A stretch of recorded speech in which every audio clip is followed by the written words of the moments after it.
হঠাৎ একদিন মা মাথার ঘুরে বসে বসে চোখের পানি ছেড়ে কান্দে, আল্লাহ, একটি মাত্র সন্তান তুমি আমারে দিলা, তারে আমি ইসলামের পথে মানুষ করতে পারলাম না, কোরআন শিখাইতে পারলাম না, হাদিসের জ্ঞান দিতে পারলাম না, ইসলামের পথে রাখতে পারলাম না।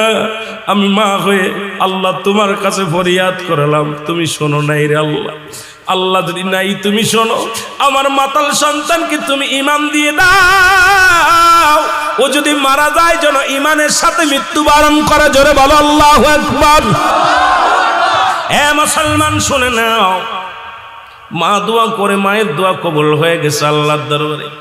ছেলে ডাকতে বলে, মা আমি যাব হাসান বসরির কদমের মধ্যে, কিন্তু আমি উঠতে পারি না, দাঁড়াইতে পারি না, বসতে পারি না রে মা, তুমি যদি একটু হাসান বসরি আমার বাড়ি ডাকতে, আমি খাস তওবা করে নিতাম, আল্লাহ যেন গুনাহ মাফ করে দেয়। এর মা জননী দৌড়াইলেন হাসান বসরির কাছে। হাসান বসরির কদমে যা ডাকতে বলে, হুজুর,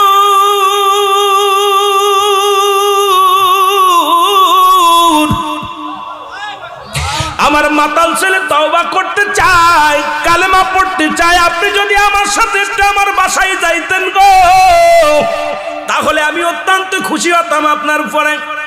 হাসান বসরি ডাক দে কয়, মা গো, তোমার ওই মাতাল ছেলেকে কলমা পড়ানো তো দূরের কথা, তওবা তো দূরের কথা, ওই ছেলে যদি মারা যায়, ওর জানাজা পর্যন্ত আমি পড়ব না, ওর কবর পর্যন্ত দিব না, মাটি দিব না, জানাজা পড়ব না, গোসল করাবো না। সুতরাং নাফরমান গুনাহগার ব্যক্তি যদি মারা যায়, আমি হাসান বসরি তার কদম সেখানে যেতে পারি না। মা জননী কাঁদতে কাঁদতে চলে আসলেন বাড়ি এসে দরজা খুলে সন্তানের মাথায় হাত বোলাইয়া দিলেন। ছেলে ডাকতে বলে, মা হাসান বসরি কি আসছে? কয় না। কয়, মা গো কেন আসলো না? কয়, তোর মতো মাতালকে সে কালেমা পড়াবে না, তোর মতো মাতালকে সে তওবা করাবে না। ছেলে চোখের পানি ছেলে ডাকতে বলেন, মা গো,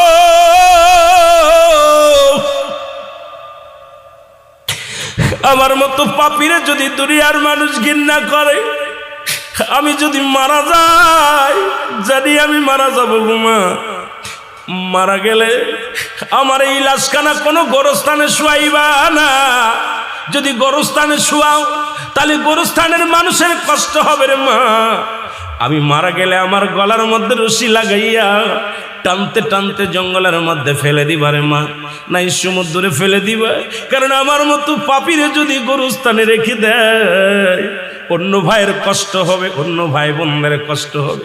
এই জন্য মা গো, আমার দেহ কানা তুমি দুনিয়ার মধ্যে কোথাও দাফন করবা না। মা একটা দাবি করে, যার দুনিয়ার মধ্যে ভুল করেছি রে মা, আমি ক্ষমা চাই। কানতে কানতে সন্তান দুনিয়া থেকে বিদায় হয়ে গেল। আল্লাহু আকবার বলুন। সন্তান মারা গেল, জনম দুঃখিনী মা চোখের পানি ছেড়ে কান্দে, মালিক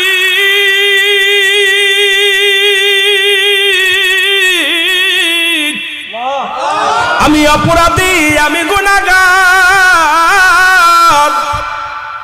একটা মাত্র সন্তানকে আমি দিনের বুঝ দিতে পারি নাই, সন্তান মারা গেল, এই লাশ আমি কোথায় রাখবো, এই মরা দেহখানা আমি কোথায় ফেলে দিব রে আল্লাহ।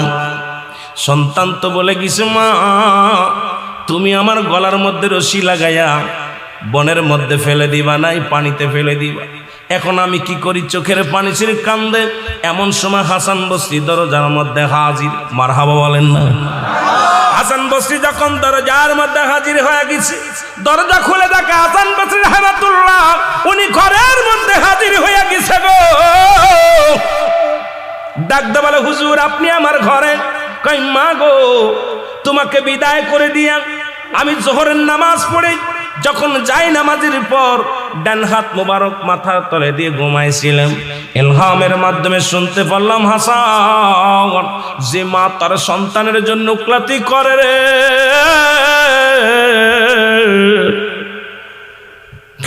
হাসান রে আজকে মা সন্তানের পক্ষে গেছে রে, ওই সন্তানের ফরিয়াদ আমি আল্লাহ কবুল করেছি। আমি আল্লাহ সন্তানের তওবা কবুল করেছি, কারণ মায়ের হাতটা আমি বিফলে যেতে দিই নাই। মা জননী হাত উঠাইছে সন্তানের হইয়া, আমি আল্লাহ কবুল করে নিছি রে হাসান। তুমি যাও, মায়ের চোখের পানি জমিনের মধ্যে পড়ে, আমি আল্লাহ সইতে পারি না। তুমি যাই ওই সন্তানকে গোসল করাইবা, তুমি ওই সন্তানকে কাফন পরাইবা, তুমি ওই সন্তানকে দাফন করাইবা, কারণ আমি আল্লাহ ওই সন্তানের ফরিয়াদ তওবা কবুল করে নিছি। জোরে জোরে বলো মারহাবা। হাসান বসরি ডাকতে বলে, মা মা গো, এই দুনিয়ার মধ্যে তোমার দোয়া বিফলে যায় নাই।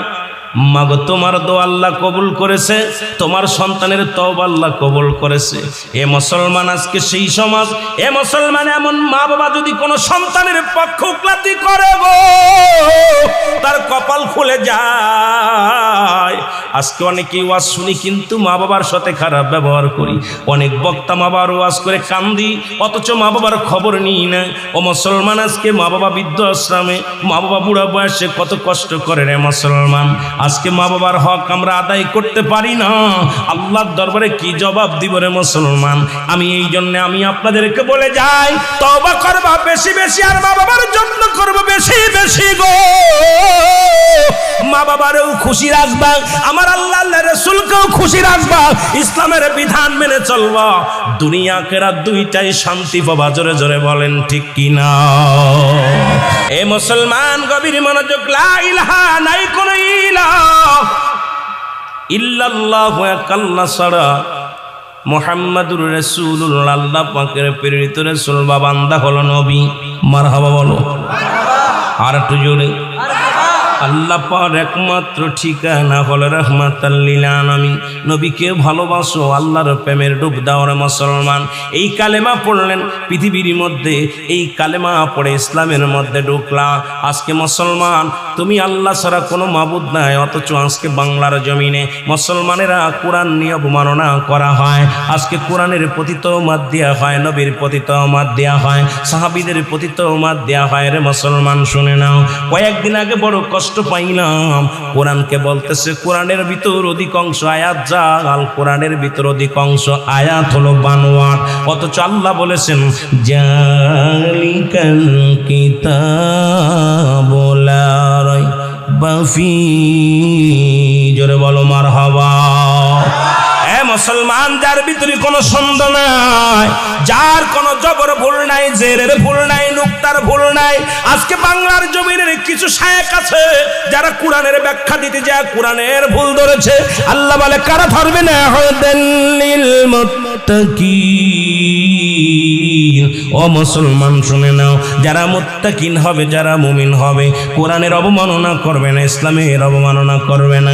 এই জন্য যারা চন্দ্র পূজা করে, যারা প্রতিমা পূজা করে, যারা দুনিয়ার মধ্যে আল্লাহ ছাড়া অন্যকে সাক্ষী বানায়, দেবতা বানায় পূজা করে, আল্লাহ বলে হাবিব ওদের জানায়া দাও।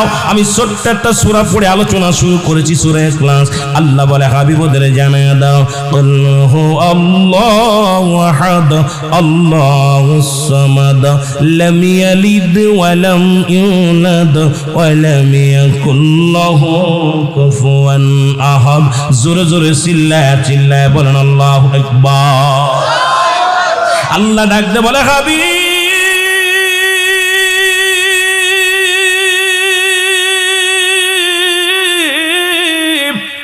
আপনি ওদের জানা দেন আমি আল্লাহ এক। যারা চন্দ্র পূজা করে বন্ধ করতে বলেন, যারা প্রতিমা পূজা করে বন্ধ করে দাও, যারা দুনিয়ার মধ্যে দ্বিতীয় খোদা বানায় তাদের বলে দাও আমি আল্লাহ এক, আমি আল্লাহ এক, আমার কোনো দ্বিতীয় নাই। পৃথিবীর মধ্যে কারো জন্মতেই নাই, কারো থেকে জন্মই নাই। আসমান জমিনের ভিতরে আমার সমকক্ষ আর কেউ নাই। জোরে বলেন ঠিক কিনা?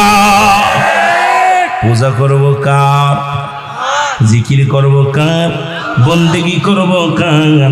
জিন্দেগি করব কার? সব কিছুর মালিককে। আরো জোরে বলেন, সব কিছুর মালিককে।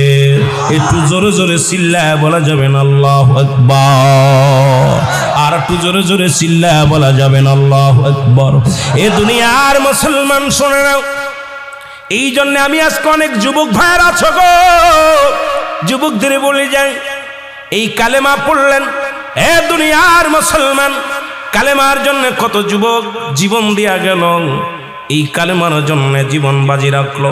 শুধু লা ইলাহা নাই কোন ইলা ইল্লাল্লাহু এক আল্লাহ ছাড়া, মুহাম্মাদুর রাসূলুল্লাহ আল্লাহ পাকের প্রেরিত রাসূল বা বান্দা হলো। এই কালেমার ওয়াজ যদি করি রাত কেটে যাবে রে মুসলমান, দেখা যাক কত পর্যন্ত আগাইতে পারি।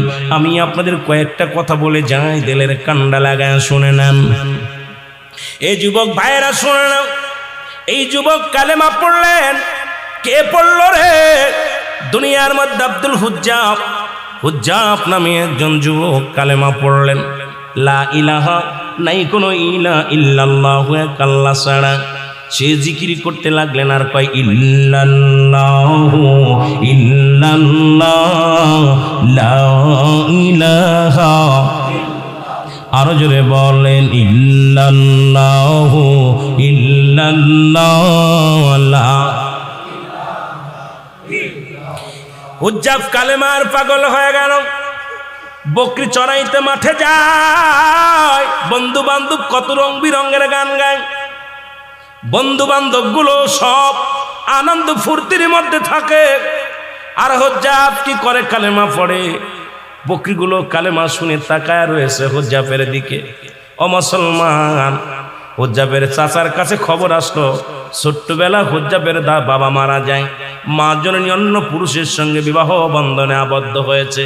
আমার যুবক বাজানরা সামনের সারিতে দেখেছি অনেক যুবক বাবারা বসে আছো, কারণ আগামী দিনের প্রজন্ম তোমরা এই যুবকরা আজকে যুবক বয়সে যেখানে থাকার দরকার ছিল গানের প্যান্ডেলে আসছো, জান্নাতের প্যান্ডেলে।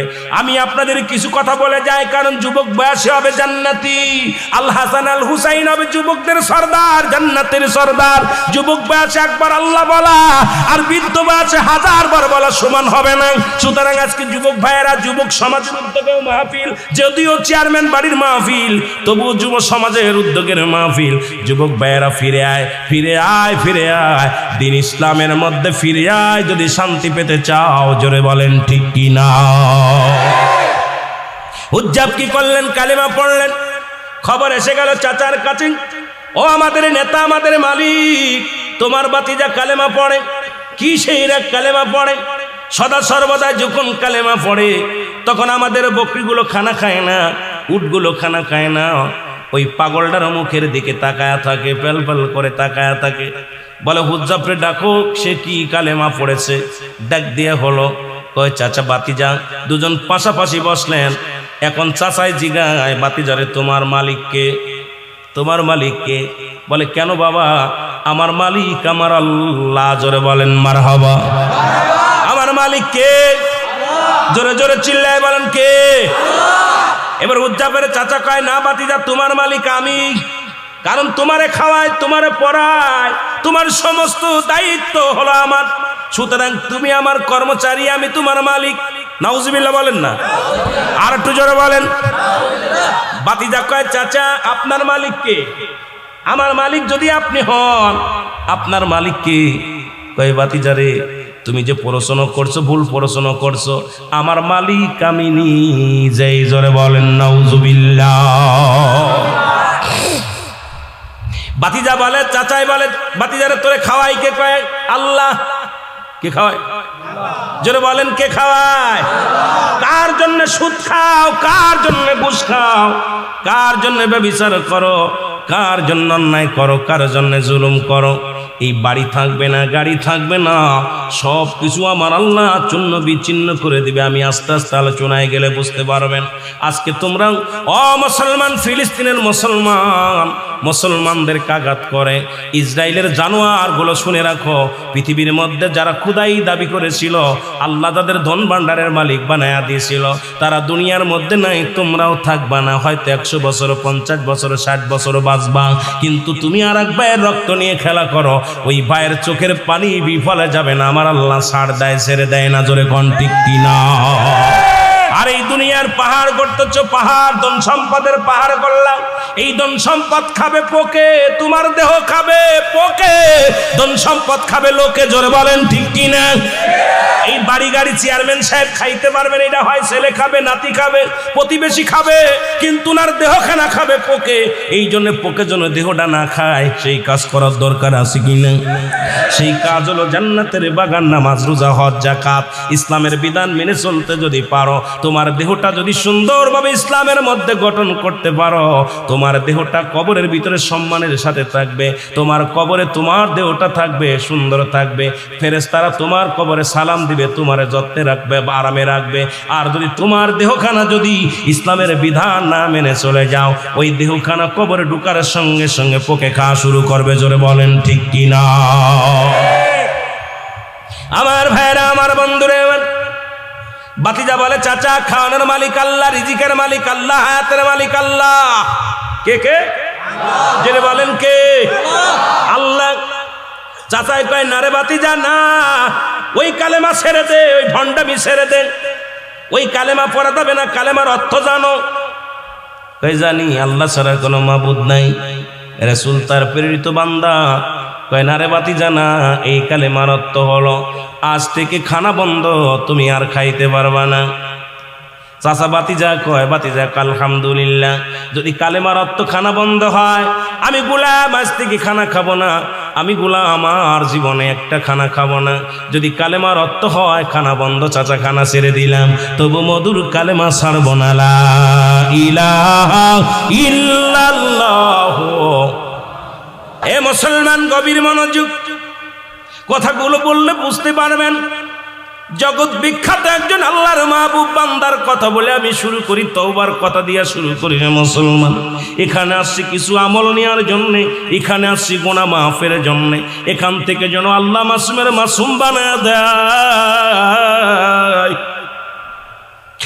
জীবনে কত অন্যায় করলাম, জীবনে কত পাপ করলাম, জীবনে কত অপরাধ করলাম, আল্লাহ রিয়াজুল জান্নাহ বেহেশতের বাগান পাইলাম, এই বাগানের খাতিরে আমাদেরকে তুমি ক্ষমা করে দাও। জোরে বলেন আমিন। এই দুনিয়ার মুসলমান,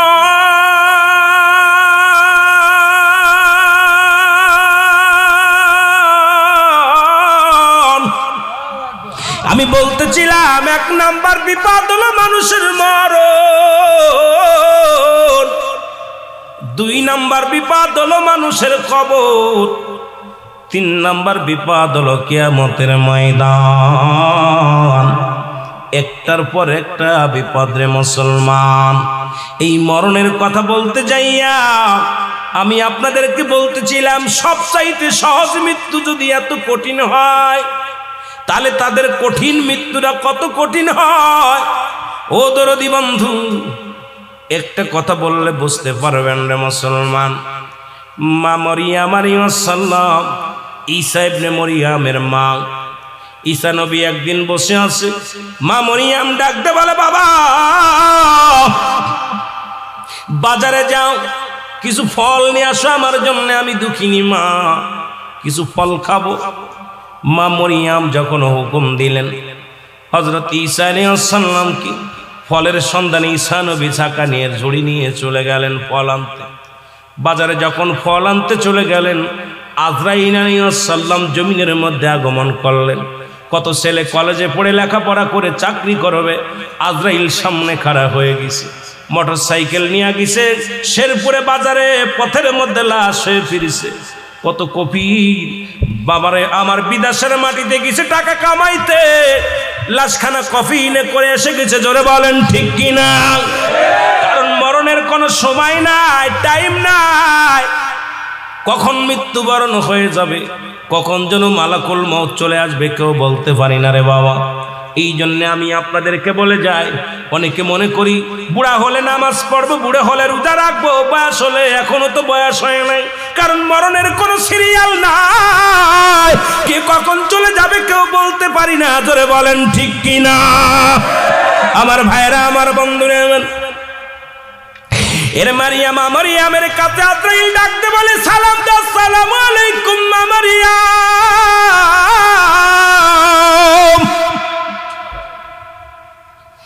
মা মারিয়াম ওয়ালাইকুম আসসালাম, কে গো তুমি? বলে, ও মা গো, আমি হলাম আজরাইল। আল্লাহু আকবার বলেন। আজরাইল রে তুমি কিসের জন্য আসছো? কয় মা গো, আল্লাহর হুকুম হয়েছে তোমার জানটা এখন বাইর করব, তোমার রূহটা এখন এই মুহূর্তে তোমার রূহটা ছিনিয়ে নিয়ে হবে, এখনই তোমাকে মৃত্যুবরণ করতে হবে, তোমার রূহটা নিয়ে যাওয়ার হুকুম হয়েছে আমার উপরে। জোরে বলেন আল্লাহু আকবার। আর একটু জোরে বলেন আল্লাহু আকবার। মা মরিয়ম একটা চিৎকার মেরে বলে, আজরাইল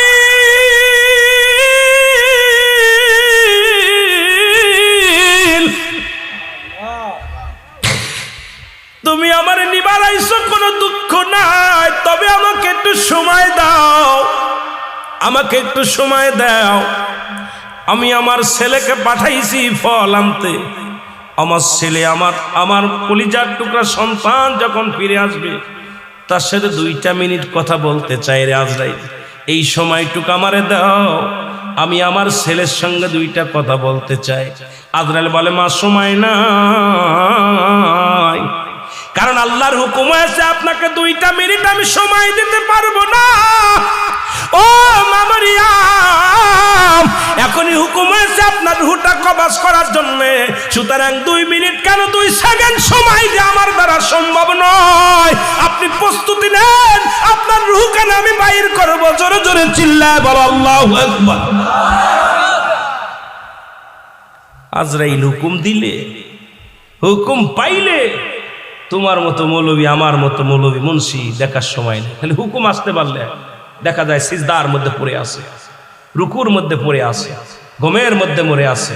কারণ কখন কোন হালাতে নিব, আল্লাহ যখনই হুকুম দিবে আজরাইল তখনই সেই হালাতেই ধরে ফেলবে। জোরে বলেন ঠিক কিনা? আজরাইল আলাইহিস সালামকে মারিয়াম আলাইহিস সালাম বলে, ও আজরাইল, আমি ভয় করি না, মৃত্যুকে ভয় করি না, মৃত্যুকে পরোয়া করি না, তুমি আমারে নিয়ে যাবা, যদি আমার কথাই যদি না শুনবা তাহলে আমি প্রস্তুতি নিলাম, তুমি আমার রূহটা নিয়ে যাও। সঙ্গে সঙ্গে আজরাইল আলাইহিস সালাম রূহটা নিয়ে গেছে, মা মরিয়ম জমিনের মধ্যে পড়ে গেছে। জোরে বলো আল্লাহু আকবার। মরিয়ম আলাইহিস সালাম কি বলছে, সঙ্গে সঙ্গে জমিনের মধ্যে পড়ে গেছে গো।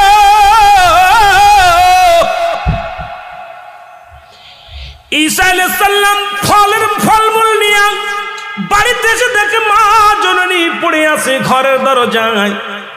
ঈসা আলাইহিস সালাম চিন্তা করছে মা ঘুমায়, মাকে ডিস্টার্ব করা যাবে না। ফলের জাকা মায়ের মাথার গড়ে রেখে ঈসা আলাইহিস সালাম দাঁড়াই রইলেন, মা কখন জাগবে, মা কখন উঠবে, কখন ফল খাবে, বল বাবা তুমি ফল আনছো নি। ঈসা আলাইহিস সালাম দূরে দাঁড়ায় রইলেন, আম্মা মরিয়ম ঘুমাইতেছে। ও মুসলমান, অনেকক্ষণ চলে যায়। ঈসা আলাইহিস সালাম কে আমার মা আমার বাড়িতে যখন পা রাখতাম রে, আমার দুঃখী মা পায়ের শব্দ শুনে কোনোদিন ঘুমাই নাই রে। আমার জনম দুঃখিনী মা যখন আমি ঘরে ফিরে আসতাম, পায়ের শব্দ শুনিয়া বলতো, ঈসারে আইসো নি বাবা, ও বাবা তুমি কি করে আইসো?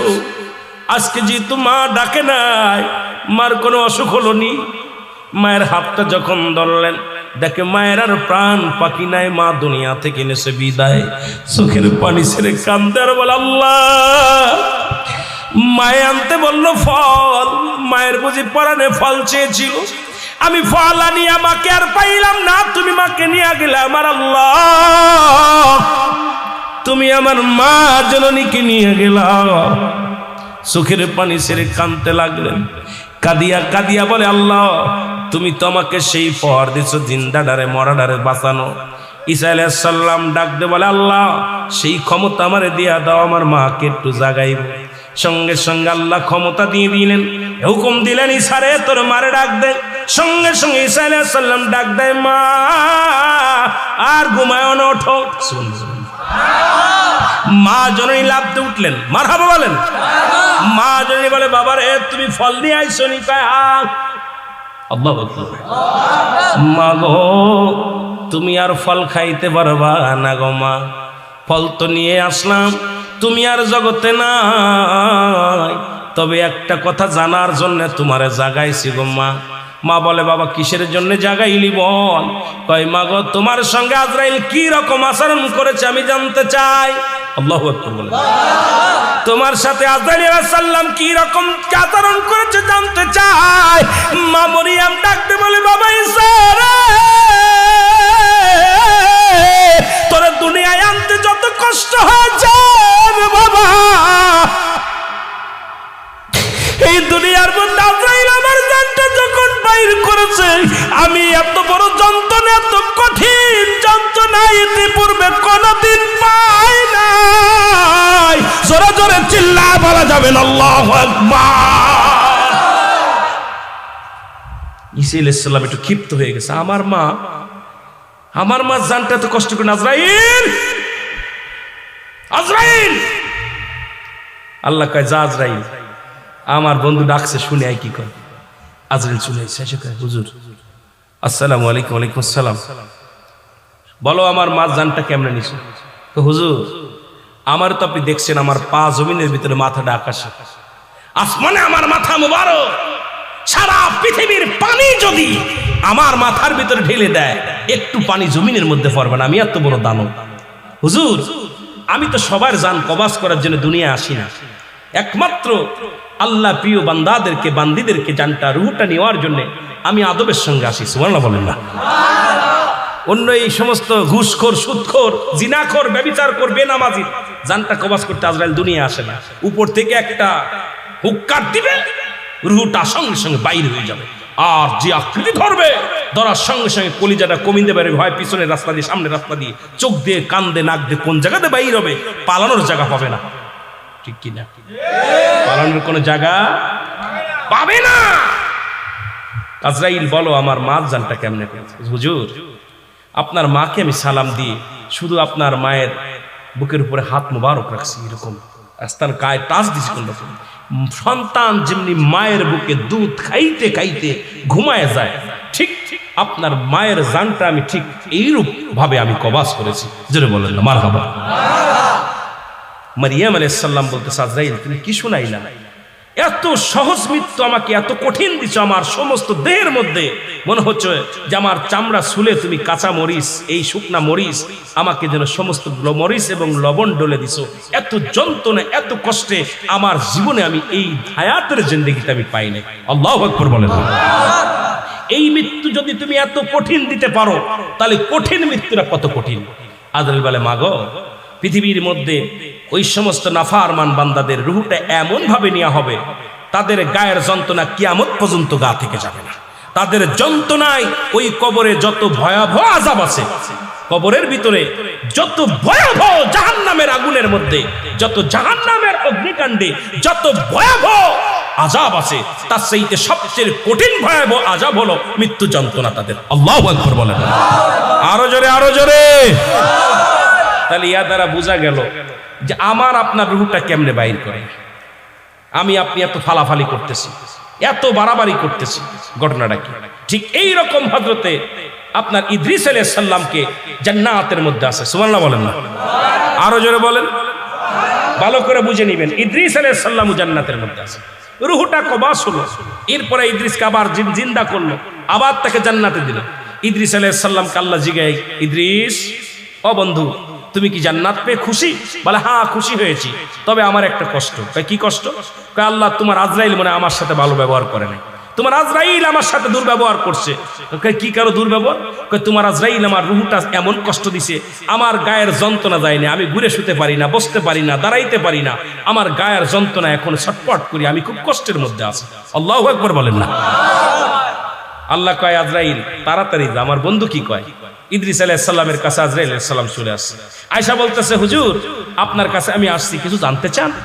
কয় আমি তো জান্নাত পেয়ে আল্লাহর নিয়ামত পেয়ে অনেক খুশি হয়েছি, হ্যাপি হয়েছি, আর নিয়ামতে ভরপুর সব পাইলাম, কিন্তু আজরাইল আগে বলো আমার জানটা কেমনে বাইর করেছিল। ইদ্রিস আলাইহিস সালাম বলা পর আজরাইল আলাইহিস সালাম বলে হুজুর হুজুর আপনার রুহটা আমি এত আসানে যেমন একটা ফুল ছেড়ে বা একটা পিপিলিকায় কামড় দেয়, আপনাকে তো এত পরিমাণও আমি কষ্ট দিই, আপনাকে আমি এত পরিমাণও কষ্ট দিই নাই, শুধু আমার হাত মুবারকের সোয়া দিছি আপনার গায়ের মধ্যে, আপনার সোয়া ও তার আপনার হুকুম নিয়ে আপনার গায়ের মধ্যে সোয়া দিছি, আপনার রুহটা আমি আসান করে এত আসানে সুন্দরভাবে একদম বুলাকে যেমন মাথায় হাত বুলায় বুলায় ঘুম পাড়ায়, আপনার রুহটা ঠিক এত সুন্দরভাবে আমি নিয়েছি। ইদ্রিস আলাইহিস সালাম একটা চিৎকার মেরে বলা, আজরাইল এই যন্ত্রণা এত সহজ মৃত্যু যদি এত কঠিন হয়, তাহলে তুমি যাকে কষ্ট দিয়ে মারবে তাদের কত কঠিন হবে। জোরে জোরে চিল্লায় বলো আল্লাহু আকবার।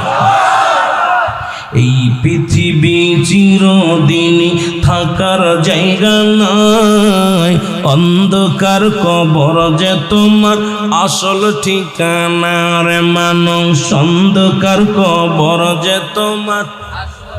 এই আমি চলে যাব, আমায় তোমরা ভুইলা যাইও না, আমি চলে যাব, আমার মরণ আসিবে কখন কেউ তো জানি না, আমার মরণ। এর কত মানুষের দাপন করাইলা রে,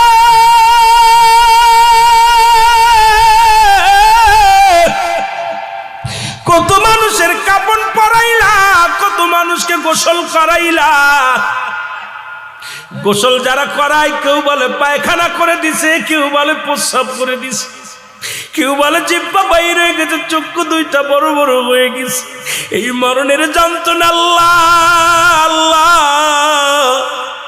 তুমি আমাদের মরণ ব্যাধিটা একটু আল্লাহ মাফ করে দিও গো আল্লাহ। এই মরণের সময় তুমি আসানের সঙ্গে মৃত্যু দিয়া দিও, ইমানের সাথে মরণ দিও। জোরে জোরে বলেন আল্লাহু আকবার। এ আমার ভাইয়েরা, আমার বন্ধুরা, আমার আল্লাহ,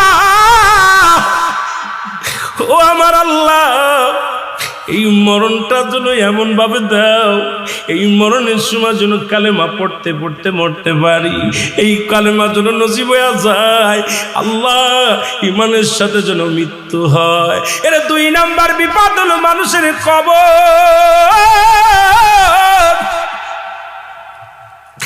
এত ভয় আজকে মানুষের, কবরের ভয় নাই। কদিন আগে দেখলাম দাদারে মাটি দিয়া নাতিরা দাদার সঙ্গে সেলফি তোলে কবরে শুয়ে।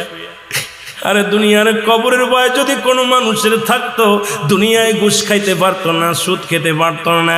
কবরের ভয় যদি কোনো বান্দার অন্তরে থাকতো, জীবনে কোনোদিন দুর্নীতি করতে পারতো না। কবরের ভয় যদি কোনো বান্দার ভিতরে থাকতো, জনে কম দিতে পারতো না। ওখানে কবরের ভয় যদি থাকতো, কোনো বান্দা ফজরের নামাজ ছাড়তে পারতো না।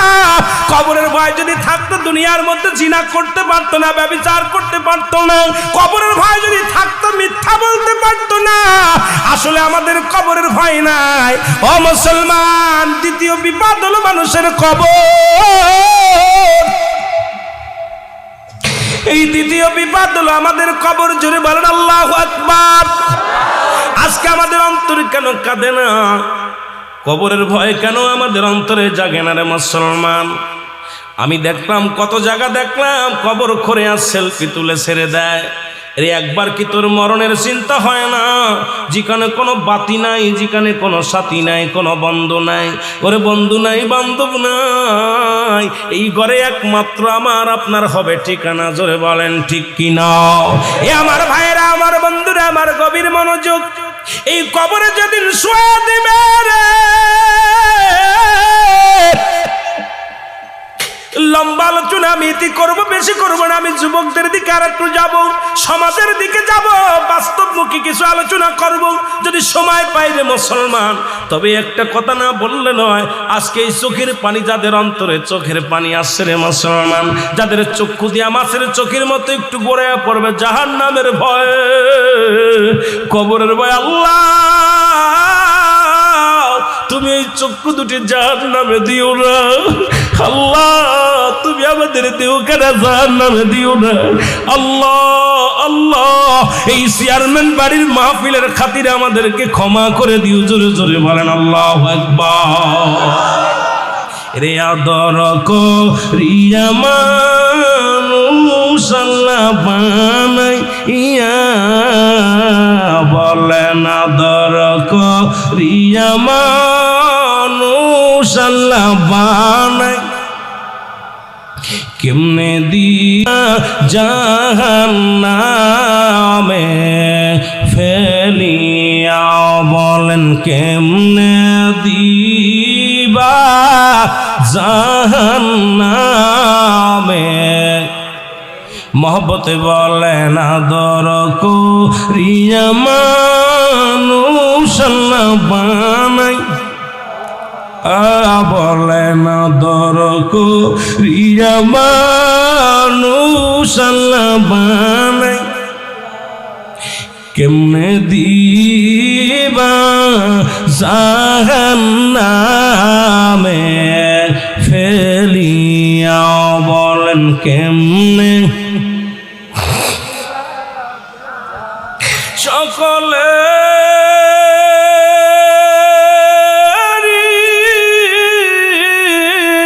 দরজা হইতে আল্লাহ ফিরিয়া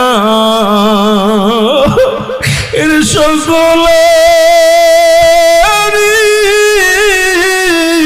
দরজা হইতে আল্লাহ ফিরিয়া এই মাহফিলে কান্দি গোয়াশে বসিয়া বলেন আদর করিয়া মানুষ আল্লাহ বানাই মহব্বতে বলেন আদর করিয়া মানুষ আল্লাহ বানাই এর কেমনে দিবা জাহান্নামে এ দুনিয়ার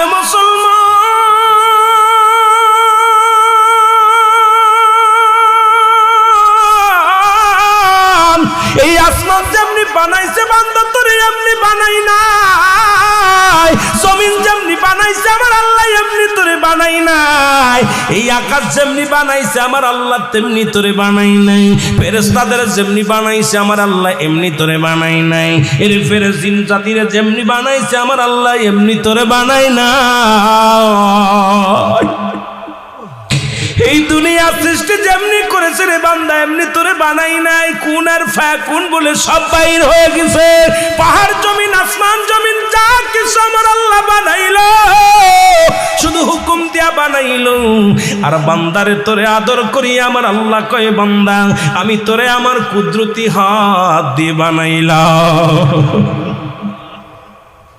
বান্দারে আমার আল্লাহর কুদরতি হাত দিয়ে তোরে বানাইলো একবার তোর মুখের দিকে তাকায় দেখ তোর কত সুন্দর নাকটা বানাইলো কত সুন্দর মুখটা বানাইলো কত সুন্দর তোর গালটা বানাইলো কত সুন্দর চোখ দুটি বানাইলো কত সুন্দর দুটি কান দিল বান্দারে 3.5 ইঞ্চি 4 ইঞ্চি একটা কপাল দান করলো এই বান্দা হাজারো গুনাহ করিয়া তখন সিজদার মধ্যে যায় বলে সুবহান রাব্বিল আলা আল্লাহ বলে যখন ডাক দেয় আমার আল্লাহ লজ্জা পেয়ে যায় কারণ আদর করে বান্দা বানাইছে এই বান্দা যখন নত সুরে আল্লাহ বলে ডাক দেয় আমার আল্লাহ জিন্দেগির সব গুনাহ মাফ করে দেয় জোরে বলেন মারহাবা এই জন্য ফেরেশতাদের যেমনি বানাইছে বান্দা তোর এমনি বানাই নাই তোর কত দাম এই মানুষের কত দাম মানুষের কত ইজ্জত মানুষকে কত মহব্বত করে আমার আল্লাহ বানাইলো আল্লাহ কয় বান্দা এই আকাশ জমিনের মধ্যে যা কিছু আমি আল্লাহ বানাইলাম শুধু হুকুম দিছি রে বান্দা আমি বান্দা হুকুম দিয়া সব বানাইলাম আর এই মানব জাতিকে আমি আদরের বান্দা বান্দিরে আমি বানাইলাম আমার কুদরতি হাত মোবারক দিয়া সেই আল্লাহ পাকের সঙ্গে নাফরমানি কেমনে করে বান্দা একবার কি মরণের চিন্তা হয় না কবরের চিন্তা হয় না জোরে জোরে বলেন ঠিক কি না আদর করিয়া মানুষ আল্লাহ বানাই বলেন আদর করিয়া মানুষ আল্লাহ বানাই এর কেমনে দিবা জাহান্নামে ফেলিয়া বলেন কেমনে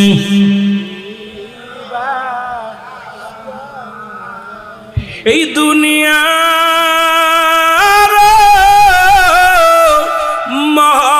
মহব্বতে আল্লাহ পড়িয়া আল্লাহ এই দুনিয়ার মায়ার জালে আল্লাহ পড়িয়া নামাজ রোজা সবই গদিছি সারিয়া পাখি যে দিন ফাঁকি দিয়া চলিবে সোনার খাসা বিছানাতে রহিবেন সাপে কাটবে গর্জন মারবেন হায় রে হায় আগুন ঢালিয়া দিবেন কলি যায় আগুনের তাপ যখন গায়ে বান্দা লাগিবে গায়ের গোস্ত খইসা খইসা পড়িবে বলে না দর করিয়া মানুষ আল্লাহ বানাই কেমনে দিবা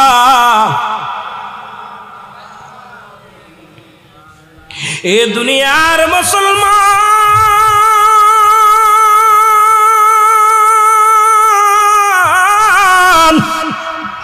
আমি এই জন্য বলতেছিলাম দ্বিতীয় বিপদ হলো মানুষের কবর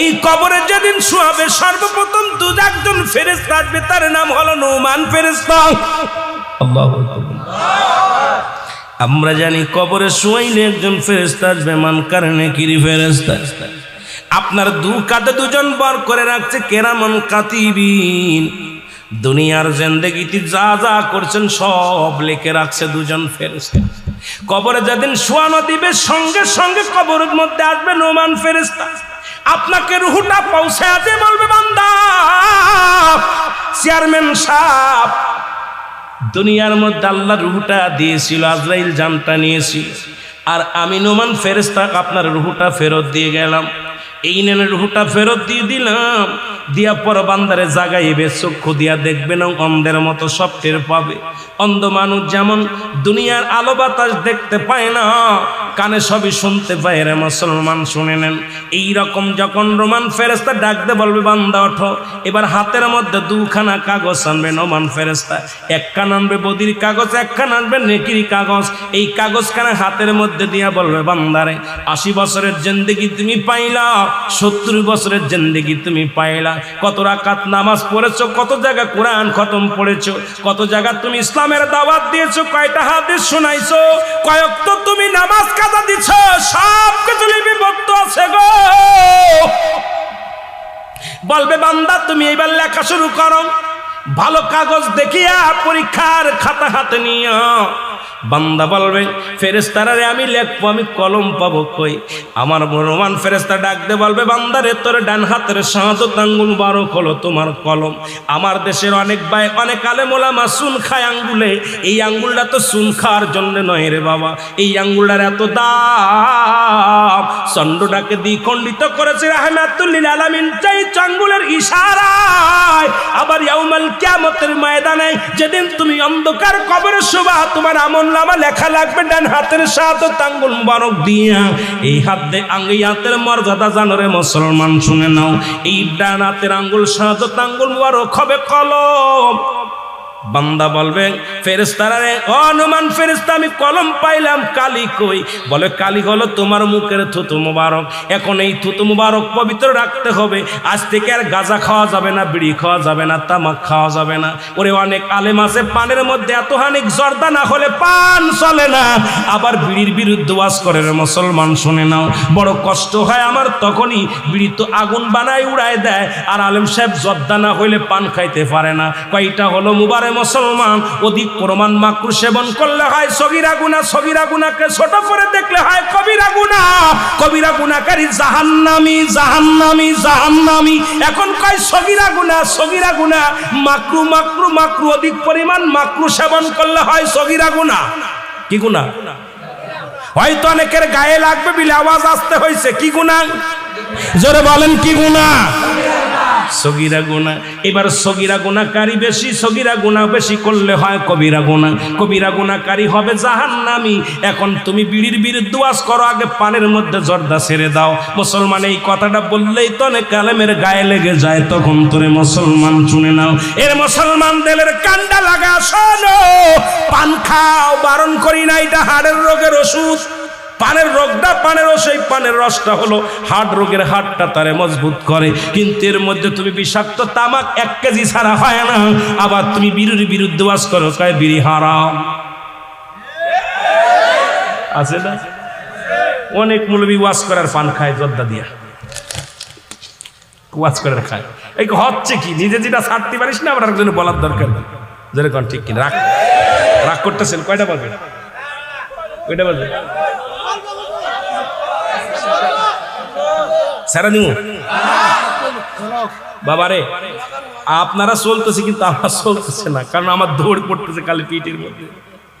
বলতেছিলাম যে কথা শুই না লন, তাহলে আজ থেকে মুখ দিয়ে ফাইসা কথা বলা যাবে না, ইয়াবা খাওয়া যাবে না, ফেন্সিডিল খাওয়া যাবে না, মদ খাওয়া যাবে না, মুখ দিয়ে কাউকে গালি দেওয়া যাবে না, মুখ দিয়ে পচা কথা বলা যাবে না। মুখটা পবিত্র রাখার দরকার আছে কি না? যে তুইটা হবে সেদিন কিয়ামতের ময়দানে কালি, কবরের মধ্যে হবে তোমার কালি, কাপনের কাপড় হবে তোমার কাগজ। 3 টুকরা কাপনের কাপড় দিয়া দেয়। এর হাকিকতটা শুনে নাও। প্রথম কাপনের কাপড়টা টান দিয়ে খুলে নিবে, বলবে বান্দা এই নাও কাগজ, তুমি লেখা শুরু করো। সেকেন্ডের মধ্যে লেখা হয়ে যাবে। এবার বান্দার হাতে আর একখানা কাগজ ধরাইয়া দিবে, বলে এটা কি? কয় তোর জিন্দেগি, 70 বছরের জিন্দেগি, কোন জায়গা জিনা করেছিলি, কোন জায়গা পরে সেরি নিয়ে গল্প করেছিলি, কোন জায়গা সিনেমার হলে বয়া বয়া সিনেমা দেখছিস, কোন জায়গা নাটক সিমেশা হয়ে নটপটি নাচাইছিল, কোন জায়গা বেহায়াপানা করছিল, কোন জায়গা সুদ খাইছিল, কোন জায়গা ঘুষ খাইছিল, কোন জায়গা বইয়া ব্যভিচার করেছিল, সব কিছু সামনে পেয়ে, এগুলো আমি করি নাই। সঙ্গে সঙ্গে ভিডিও পেলে সামনে হাজির হয়ে যাবে রে। কত টাইমে, কত সেকেন্ড, কোন মাসে, কোন তারিখে, কোন বছরে, সব সামনে হাজির হয়ে যাবে। বান্দা লজ্জায় মাথা লুকাতে যাবে, লুকাইতে পারবে না। নুমান ফেরেশতা বলবে লেখো। বান্দা যার যার হিসাব তার লেখা লাগবে। আমরা তো অনেকেই জানি না, মানে আমাদেরটা লেখে রাখতেছে কেরামান কাতিবিন। এরে বাবা না, তোরটা তো নিজের লেখা লাগবে। কবরে শোয়ানো পর পর যার যার আমল নামা তার নিজেরটা নিজে লেখা লাগবে। আল্লাহু আকবার বলেন। এই লেখানোর দায়িত্ব থাকবে নোমান ফেরেশতা। উনি ডাকতে বলবে লেখো। বান্দা শিকার যাবে না, লিখতে যাবে না, আঘাত করবে হাতুড়ি দিয়ে, লোহার গম্বুজ দিয়া বাড়ি মারবে, সঙ্গে সঙ্গে মাটির তলে অনেক দূরে চলে যাবে। আবার টানতে বাইর করবে, আবার মার দিবে। ডান দিকের মাটি বাম দিকে চাপ দিবে, বাম দিকের মাটি ডান দিকে চাপ দিবে, উপরের মাটিগুলো নিচের দিকে চাপ দিবে, নিচের মাটিগুলো উপরের দিকে চাপ দিবে, পা সামনের মাটিগুলো পিছনের দিকে চাপ দিবে। পান্ডার হাতটি গুটে ডান দিকের হাড় বাম দিকে চলে যাবে রে। কোনো কান্নাই কাজ হবে না রে। তোমার আমল নামা তোমার লেখাই লাগবে রে। তুমি কত অন্যায় করেছো এগুলো সব লেখা লাগবে, লেখা হয়ে যাবে। এবার বান্দার তোমার গলার মধ্যে লটকায়া থুয়ে যাবে, বলবে হায় আফসোস বান্দা, 40 বছরের জিন্দেগি পাইয়া তুমি আল্লাহকে চিনতে পারো না, 80 বছরের জিন্দেগি পাইয়া গুনাহ মাফ করতে পারো না, 100 বছরের জিন্দেগি পাইয়া তুমি জাহান্নামী হয়ে গেলা। আফসোস করতে করতে যাবে। হায় রে আফসোস রে বান্দা, দুনিয়ার প্রেমে পড়ে গিয়েছিল রে বান্দা, এই দুনিয়ার প্রেমে পড়িয়া তোমার জীবনটাকে হারাইলা। আফসোস করতে করতে বান্দার কবর থেকে যখন যাবে, ওই কবরের ভিতরে তখন মুনকার নেকির হাজির হয়ে যাবে। জোরে বলো আল্লাহু আকবার। আর জোরে বল। এবার মুনকার নেকির আসিয়া দেখবে বান্দার গলার ভিতরে দুখানা কাগজ লটকানো। নেকির কাগজ যদি বেশি ভারী হয়, এটা থাকবে উপরে, বদির কাগজটা থাকবে তলে। বদির কাগজটা যদি বেশি হয় এটা থাকবে উপরে, নেকিটা থাকবে উপরে নিচেই। বান্দা যখন নেককার হবে ডাকতে বলবে, বান্দারে শোন, শোন রে বান্দা, তুই বড় ভাগ্যবান। আমার আল্লাহ ঘোষণা করেছে, একটা নয় দুটি নয়, বিসমিল্লাহির রাহমানির রাহিম উইদ্দাতুল লিল মুমিনিন।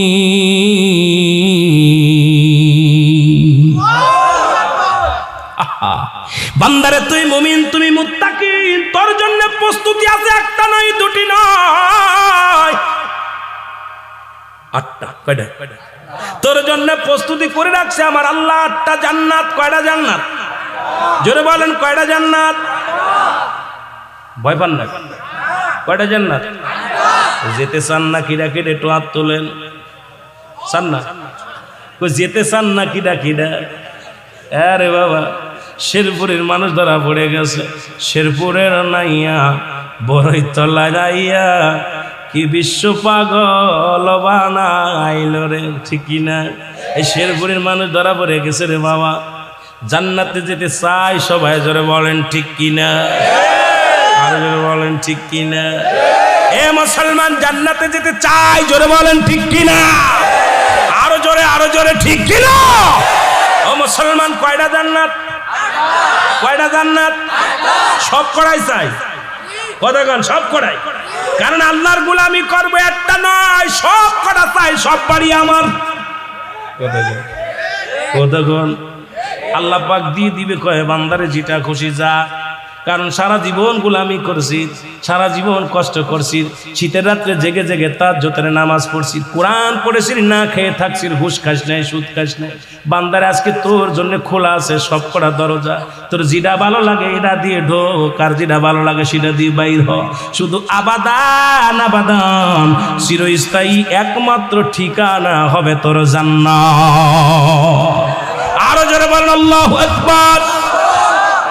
জাহান্নামীদের জন্য প্রস্তুতি করে রাখছে আমার আল্লাহ, বলে বিসমিল্লাহির রাহমানির রাহিম উইদ্দাতুল লিল কাফিরিন। আমি আল্লাহ কাফের, বেঈমান, মুনাফিকদের জন্য প্রস্তুতি করে রাখছি কয়টা জাহান্নাম? জোরে বলা যাবে? জোরে বলা যাবে? কয়টা জাহান্নাম? আল্লাহ বলে কাফের, বেঈমান, মুনাফিকদের জন্য রেখে দিলাম 7টা জাহান্নাম। কিরা কিরা যাবেন? সালাক হয়ে গেছি বা হুজুর মাগুরার মানুষের কাছে আর মানতে রাজি নয়, কারণ মাগুরা থেকে এসে শেরপুরের মানুষের ঠগায় দিয়ে যাবে, হবে না। গতবার ঠগেছি, বার টিকতে চাই না। ও মুসলমান শুনে নাও, কারণ 7টা জাহান্নাম রাখছে বেঈমান মুনাফিকদের জন্য। আর জাহান্নামের গেটের মধ্যে লাগানো আছে একটা গাছ, সেটার নাম হলো জাক্কুম নামে কাঁটাযুক্ত গাছ। এই গাছের গাছগুলো গ্রাস করে ফেলবে, জাহান্নামীদেরকে পালাইতে যাবে, ধরে আনবে, ধরে ধরে গিরে গ্রাস করে ফেলবে। জান্নাতের গেটে লাগানো থাকবে সিদরাতুল মুনতাহা, বড়ই গাছ। এ মুসলমান, যে বড়ই গাছে কোনো কাঁটা থাকবে না, ফল থাকবে। এখন কোন তাফসীর কারক বলেছে সিদরাতুল মুনতাহা শব্দের অর্থ বড় নহর, আবার কোন কিতাবের মধ্যে আছে এটা শব্দের অর্থ হলো বড়ই গাছ। জান্নাতের মধ্যে থাকবে বড়ই গাছ, যে গাছে কোনো কাঁটা থাকবে না, শুধু ফল থাকবে। রাসূল আকরাম সাল্লাল্লাহু আলাইহি ওয়াসাল্লামকে যখন নবীজি মিরাজ করলেন, মিরাজের মধ্যে যাইয়া সিদরাতুল মুনতাহায় নামাইলেন। জিবরিল আমিন কয়, আল্লাহর নবী কয়, জিবরিল রে কোথায় রাখলা? বলে হুজুর এইটা রেখে দিলাম সিদরাতুল মুনতাহায়। নবী দেখলেন তাকায়া জান্নাতুল মাওয়া। আল্লাহু আকবার বলেন না? নবী তাকায়া দেখলেন জান্নাতুল মাওয়া। নবী বললেন এটা কি? কয় হুজুর এটা একটা জান্নাত, এই জান্নাতের নাম হলো জান্নাতুল মাওয়া। নবী কয় গাছটা কি? কয় হুজুর এটা হলো বড়ই গাছ। এই সিদরাতুল মুনতাহায় নবীকে রাখলেন। কয় নবী গো, এই জান্নাতের মধ্যে যারা যাবে কাঁটাযুক্ত ফল খায়া তৃষ্ণা নিবারণ করবে, ক্ষুধা নিবারণ করবে। মুসলমান শুনে নাও, শুনে নাও, আজকে বড়র পাতা গরম জালে দিয়া গোসল করায় দাও। হাকিকতটা জানার দরকার, হাকিকত জানতে পারলে মজা লাগবে। জোরে জোরে চিল্লায় বলো ঠিক কিনা? আমার ভাইয়েরা, আমার বন্ধুরা, আমার কবরটা হলো এইরকম অবস্থায় থাকবে। 3য় নাম্বার বিপদ হলো কিয়ামতের ময়দান। লম্বা আলোচনা করলে রাত কেটে যাবে, আলোচনা করতে পারবো না। কিয়ামতের ময়দান কিসের ময়দান? জোরে বলেন, কিসের ময়দান? কিয়ামতের ময়দান, এই কিয়ামত হওয়ার আগে ঈসা আলাইহিস সালামের আগমন ঘটবে, খানে দাজ্জালের আগমন ঘটবে, ও মুসলমান এজিদ মজুদের আগমন ঘটবে। এখন বাংলাদেশে অধিকাংশ বেঈমান মুনাফিকেরা খানে দাজ্জাল মুসলমান শুনে না, ইমাম মেহেদী সাজছে। অনেক জায়গা পীরেরা ইমাম মেহেদী বলে দাবি করেছে 40 জন ভণ্ড ইমাম মেহেদী আগমন করবে। ইমাম মেহেদীর নাম থাকবে মুহাম্মদ। কি নাম থাকবে জোরে বলেন, কি নাম? একটু বলে যায়, কাজে লাগবে। এই ওয়াজটা আগে দরকার, কারণ এই ওয়াজটা করতে দেরি করে ফেলেছি। কারণ বর্তমান জামানার মুসলমানদের ঈমান হরণ করতেছে। বলতেছে অনেক পীর সাহেব ইমাম মেহেদী সেজে বসে আছে। মুসলমান শুনে নেন, ইমাম মেহেদী বাংলার জমিনে আগমন করবে না, বাংলার জমিনে জন্ম নিবে না। বাংলার জমিনে যারা ইমাম মেহেদী বলে দাবি করবে, দুইটা জুতার বাড়ি মারতে পারলে তার নেকি হবে, জোরে বলেন ঠিক কি না? ইমাম মেহেদী আলাইহিস সালামের বংশ থাকবে বদুয়া বংশ, গোত্র থাকবে বদুয়া গোত্র। এ মুসলমান ফাতেমার বংশধর হবে। ভালো করে লিখে নেন, ভালো করে জেনে নেন। ইমাম মেহেদী আলাইহিস সালামের নাম থাকবে মুহাম্মদ। নাম থাকবে কি জোরে বলেন, কি থাকবে? এরে মুসলমান, হাসান বসরি রাহমাতুল্লাহ আলাইহি মুসলমান এর কদমের মধ্যে এক মাতালের গল্প বলি আমি, শুরু করব আলোচনা। আল্লাহর দরবারে যে ফরিয়াদ কবুল হয়, আল্লাহর দরবারে তওবা কবুল হয়। তওবাকারীকে আল্লাহ ভালোবাসে। তওবা করো, বেশি বেশি তওবা করো সকাল সন্ধ্যা রে মুসলমান। হাসান বসরি রাহমাতুল্লাহ এর কদমের মধ্যে এক স্বামী স্ত্রী দাম্পত্য জীবন আসা যাওয়া করত। এ মুসলমান, হঠাৎ করে স্বামী মারা যায়, স্ত্রীর গর্ভে সন্তান থাকে। স্ত্রী আর দ্বিতীয় বিয়ে করলেন না, এই সন্তানটাকে লালন পালন করলেন। চোখের পানি ছেড়ে ডাকতে বলে, আমার মালিক,